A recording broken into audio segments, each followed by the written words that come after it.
I hate doing this. Let's clean my deck furniture together, even though Daniela told me not to film this.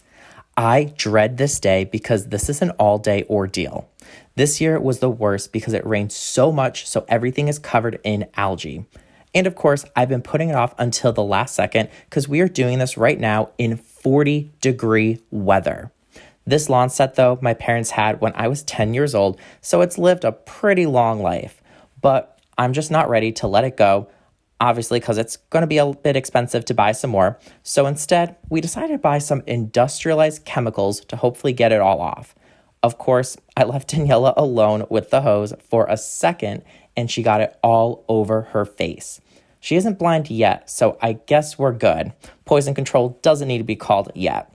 But this was such a long 4-hour ordeal, and after this, we still have to get the algae off the deck. I'm at the point of just lighting this deck on fire and building a new one because this happens every year.